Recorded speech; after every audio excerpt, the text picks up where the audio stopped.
Hi dears, എല്ലാവരും സുഖമായിരിക്കുന്നല്ലോ അല്ലേ? ഇന്ന് ആയുർവേദ ട്രീറ്റ്മെൻറ്റിൻ്റെ സെക്കൻഡ് ഡേ ആണ് കേട്ടോ. അപ്പോൾ ഇന്നലെ കഷായം, ധാര, കിഴി കൊണ്ടുള്ള ചൂട് പിടിക്കൽ, അങ്ങനത്തെ നല്ല സുഖമുള്ള കുറച്ച് ഏർപ്പാടൊക്കെ ഉണ്ടായിരുന്നു.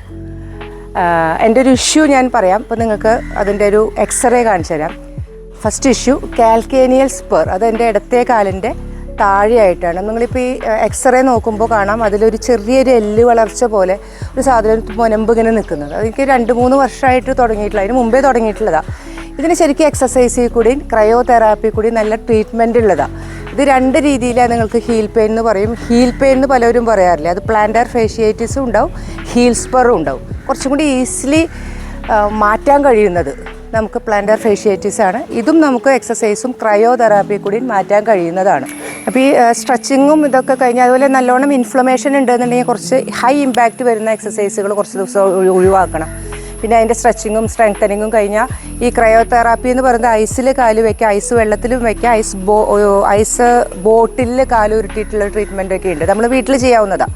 പിന്നെ ചൂടുവെള്ളത്തിൽ, പച്ചവെള്ളത്തിൽ കാലിറക്കി വെച്ച് ഇതൊക്കെ ചെയ്ത് നമുക്കിത് മാറ്റിയെടുക്കാൻ കഴിയുന്നതാണ്. പക്ഷേ എൻ്റെ ഒരു രീതിയിൽ ഈ ജോലി തിരക്കും കാര്യങ്ങളും വെച്ച് ഇതൊന്നും നടക്കാറില്ല. റെസ്റ്റും നടക്കില്ല. ആ ഇൻഫ്ലമേഷൻ ഉള്ളപ്പോൾ തന്നെ എയറോബിക്സും കാര്യങ്ങളൊക്കെ ചെയ്യാറുണ്ട്. അപ്പോൾ അതുകൊണ്ട് എനിക്ക് തോന്നി ഇതിങ്ങനെ വെച്ച് പോയി കുറേ നാളുകളായി കൊണ്ട് നടക്കണം.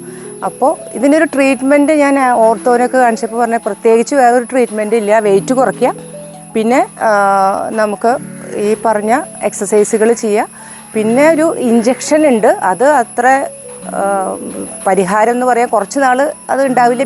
ബേബി വീണ്ടും വന്നേക്കാം എന്നാണ് പറഞ്ഞത്. അപ്പോൾ അതാണ് ഞാൻ ഫസ്റ്റ് പോയിൻ്റ് ചെയ്തത്, ഇവിടെ ഒന്ന് മാറ്റി കിട്ടണം എന്നുള്ളത്.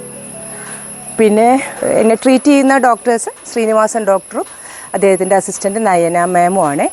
പിന്നെ ഇന്ന് എനിക്ക് ചെറുതായിട്ടൊരു ബാക്ക് പെയിൻ ഉണ്ടായിട്ടുണ്ട്. അത് എന്തുകൊണ്ടാണെന്ന് എനിക്കറിയില്ല. അതിൻ്റെ റീസൺ ഞാൻ പറയാം.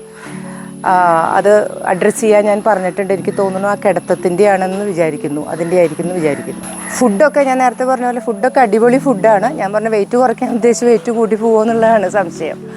പിന്നെ ഇന്നത്തെ ട്രീറ്റ്മെൻറ്റും അടുത്ത ഇഷ്യൂ അവരെങ്ങനെ കൈകാര്യം ചെയ്യുന്നതെന്നുള്ളതൊക്കെ അടുത്ത വീഡിയോയിൽ പറയാം കേട്ടോ.